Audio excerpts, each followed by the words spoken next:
Hi, everybody. Kerry McClay here with Winter Wildlands Alliance and the National Snow School Program.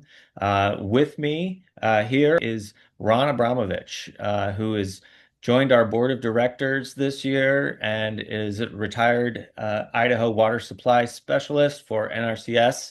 Ron, welcome to the call. Thanks, Kerry. Good to be here again. Winter has ended, and it was in the western U.S. at least a pretty weak winter. And spring has already arrived in lots of places, and I'm talking to folks in the outdoor world, people who not only do they like skiing, but they like rafting and floating on rivers in the summer. And folks are asking me this question: are we going to have any water in our rivers this summer? It's a question that's on a lot of people's minds after this weak winter. So I want to ask you: you are a whitewater rafter, you're a boater, you like snow, you like wild rivers. Are you even planning to float rivers this year? Like, just how bad is this? And can you put this snowpack in this winter in context historically for us? Yes, you're right. I'm a boater, a whitewater rafter as well too. So we got a couple of boats at home, and we'll be getting them ready. And this is a year when you're going to have your boat ready for when the rivers are running. So there's still going to be some peak flows. They're not going to be very high or last as long without much snow to feed them. And a few of the rivers have actually already peaked already too, such as the Wahi River. There's very little snowpack there left to melt. And the Bruno may have peaked as well too at the end of March when we look at relationship between snow-tell sites and stream flow. But in northern central Idaho, the Salmon River, the Middle Fork, the Selway, the Locksaw, they're still going to be have good flows and be very runnable throughout the early spring to early summer as well too. But it's just a very unique drought that we've seen. It's kind of a three-dimensional drought with good water year-to-date precipitation. Warm temperatures allowed a lot of that precip to fall as rain in the lower elevations rather than snow. And then the temperature and then the snowpack is distributed with better snow in the high elevations and much less down low. So how this all melts and comes off is going to be a different type year. So that's when you're going to have the boats ready to flow to go. Yeah, it seems like good advice. And you mentioned a bunch of Idaho rivers, but when you look at the west-wide SNOTEL map of watersheds across the West, this temperature-driven snow drought is uniform. Yeah, that's right. A lot of the areas were lacking the low elevation snow as well in Colorado and Utah and New Mexico as well too. We benefited in the Pacific Northwest because some of the storm tracks came across the Washington Cascades right across northern Idaho into Montana and the Bitterroot Mountains. So that's where the best snowpack is up in along the Idaho-Montana border, while the rest of the West is shades of red because it's so low and it's so early because it's only April 1st.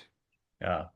So speaking of April 1st, traditionally this is when some of the most important stream flow forecasts come out with regard to mountain snow accumulation and looking towards the spring and summer. So can you quickly explain like just why April 1st is something that's used in that way as a historical benchmark, and does it really apply to this unusual year? Yeah, usually around the first week of April is when we see the snowpack peak throughout most of the West.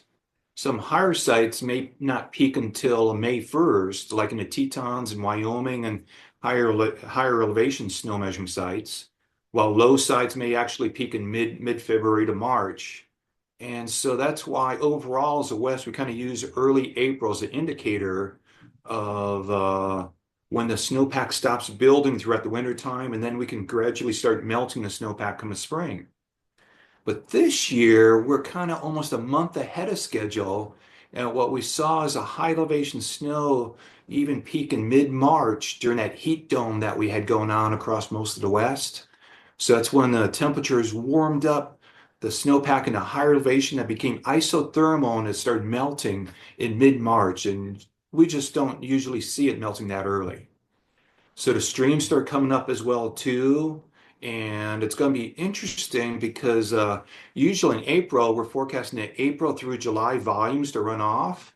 But we saw a lot of runoff that came through the systems in March. And so that's not going to be counted during the April through July. We probably should have changed the period to forecast March through July for the full picture of what happens this year rather than April 1st to July 31st this year. So what Uh, that means, yeah, the streams may be lower earlier by midsummer because it came off earlier as well too. And you mentioned the isothermal snow and seeing that a little sooner than normal. We just wrote a story about that with snow school groups out and about through the winter and into the spring and finding isothermal snowpack conditions earlier than normal. And but as we move into this spring window of time, what is the chance that we can catch up? I know we've been talking about that through the winter. Once, this weak winter started, we've been talking about it the whole time. Like, how can we catch up? Can the storms show up? Now we're all the way through winter and we never really caught up. Do you think there's any chance that we can play catch up in this spring window? Well, trying to catch back up to where we should be is nearly impossible this late in the year. Yeah. I've also seen two weather forecasts that shows that this week's storm, the first week of April, is probably the last winter storm we're going to see.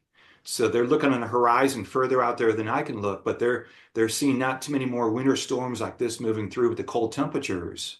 So some of the sites in central Idaho that could get up to 20 inches of snow, which is great. It's going to add 1 to 2 inches of snow water to the pack.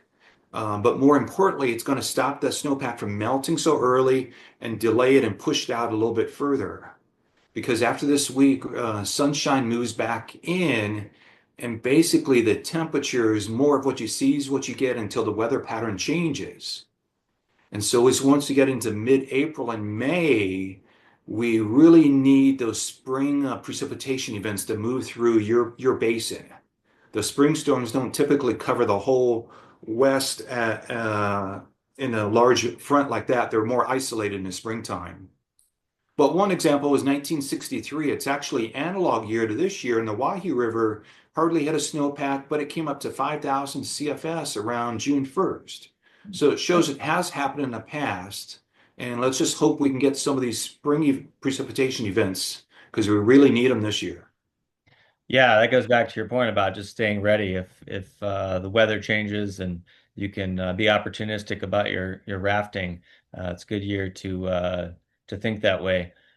You and I had also talked in a previous installment of our snow to flow discussions here. Last year, we had a really big winter, but then come April 1st, we had that incredibly unusual dry spell through the spring, back to back kind of extreme events. And you were mentioning earlier, that's something we definitely don't want or need this year.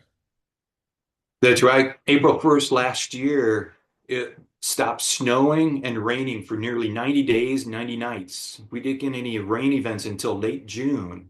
And so we had record low precip here in parts of southern Idaho, and it was down at the bottom percentile as well too. So that's the last thing we need is a dry spring like we had last year, this year, because we don't have a snowpack built up in the mountains like we had the previous year when even some of the like Bogus Basin was pushing 100 inches of snow depth. So it's a good snow year, but without that spring precip, a lot of it went in the ground or evaporated. So the water supply forecasts were much less last year than expected because the spring was so dry. Um, Let's hope for that wet spring this year to keep everything wet and saturated around here. Fingers crossed. And you mentioned a handful of watersheds and rivers in Idaho, Colorado, Montana. But for folks who are interested in learning more, especially if they're interested in their local river, their local watershed, what are some resources that you would direct people to, just as they're trying to get a handle on this and maybe just better inform themselves about what the snow and flow relationship might be this year in their local community. Yeah, some of the websites I click on like every day now in the springtime is the first one is to see how much the snow is melting at my favorite snow tell sites. So you can see the snow water equivalent decreasing by a few tenths a day to half an inch to an inch. that means you're getting an inch of precipitation melting and running out of the snowpack every 24 hours when you're pushing melt rates like that. This year, we probably won't get up to 2 inches because the snow's just not there. So the NRCS snowtail sites are fun to watch in the springtime. And the Weather Service does a good job with short-term and longer-term stream flow forecasts as well too. So as you can see the snow water equivalent decreasing and melting out, you can see the streams rising as well too, and whether or not they're peaking or coming down. So, and These then are the third one would just be the Weather Service, the weather forecast as well too. So you have to pay attention to the spring weather. If you're floating the river, is it going to be a big thunderstorm event coming down while we're on the river or not? So you have to watch the weather, the snow, and the rivers to see what's really happening. Those are three great ideas, and we'll be sure to link all of those, especially if you're interested in the Snowtel map and finding your local Snowtel site. That's something I love to connect people to because there's just so many amazing things you can learn by looking at the Snowtel site in your local watershed. Well, also, we talked about snow water equivalent there, and I meant to spend a little bit more time talking about that, but we'll link that in the blog as well. That idea of if you have a bunch of snow on the ground, if you were to melt it all down, how much water would be sitting on the ground? What would be the depth of water? That's something we do with all our snow school groups is explore that ratio between the snow depth and the water content. Well, Ron, really appreciate you joining us. Thanks for jumping on the Winter Wildlands Alliance ski lift chair there and Yep. Thanks. joining us, sharing your knowledge and wisdom about snow and river flow, and we really appreciate it. Thanks for having me here, and let's hope those clouds move back in to bring some more precipitation this spring because we really need it.